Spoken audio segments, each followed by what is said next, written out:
I want to go back to radio and Yep. the R&D event, mainly around your perspectives on invention versus innovation and how you think about operationalizing innovation or building out sort of the innovation system. So I was wondering, can you tell us a little bit about your perspective on that? Yeah, sure. This experience happened, I don't know, many years ago, 2006, 2007 timeframe. And it really helped crystallize my understanding of the distinction between innovation and invention. Because we tend to use the terms interchangeably, right? But what I sort of learned was that they're actually diametrically different, complementary, obviously, but very, very different concepts. And innovation is really about creating something new or a new use for an existing thing, where innovation is really about change. And so the story goes back to when I was so I created this technology called storage vMotion. So we had something called vMotion before, which could transparently migrate a running virtual machine between two different physical hosts. People loved it. It was awesome. But the only downside was that the storage had to be on a shared storage device that was connected to the two hosts.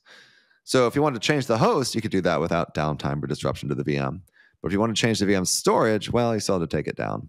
And at the time, back in the day, they still had these big sort of fiber channel SANs, and doing SAN upgrades was a massive, multi-day, multi-million-dollar, sort of effort. So, we realized that we could actually implement the storage version of vMotion fairly easily.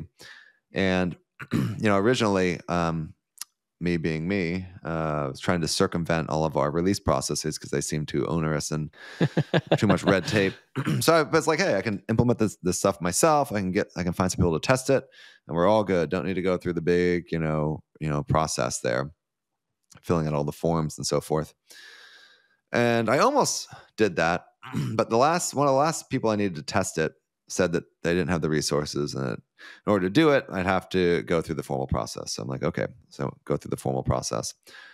And of course, when I did that, they said no, because the release is full and all this stuff. We can't take anything else. So then I went on this sojourn of talking to people about it, and eventually, after a few, literally 4 months of effort, probably found a product manager who got it, and to convince the decision maker, in this case, the VP of product for vSphere, to allow this feature in and kick something else out. And so, then everything started moving, and 1,000 people were talking to me about all sorts of different things. So I thought it was interesting, and it highlighted for me the distinction between invention and innovation. So storage vMotion was definitely an invention, right? It is something new that we created there. But let's, think about what would have happened if that last person, the QA person who said no, had said yes. Yeah, storage vMotion, the code base would be in the product, but we wouldn't be advertising it. We wouldn't be announcing that feature's there. We wouldn't be telling customers about it. If someone somehow found it, there'd be no one in support to help them use it if they ran into a problem. There'd be no documentation on it. On and on it goes, right?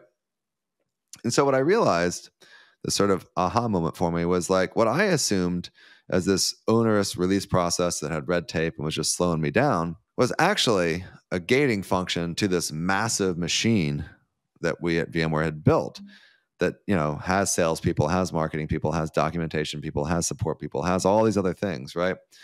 And that obviously you want that machine working on the most valuable things, and the process to allow a new feature in or not was vetting the value of those features, right? And the things that this machine would start working on.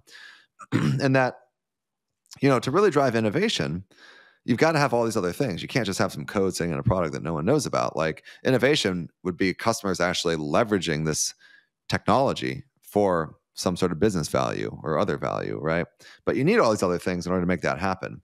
So that really highlighted for me the importance and distinction between innovation and just invention, and has really, I think, helped clarified my thinking there. And especially now as CTO, who's in charge of innovation for VMware, that notion of staying true to the impact side of it.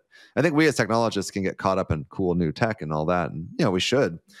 And certainly we do some advanced stuff that we don't really know what we're going to do with yet. But for us, the impact is really, really key, and making sure that we're staying very tied to that impact.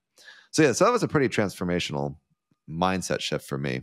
I think it's such a powerful mindset shift. I think especially you're talking about the gateway, the gateway between sort of unleashing all of this other support that actually puts the technology in the hands of people that are going to use it for impact.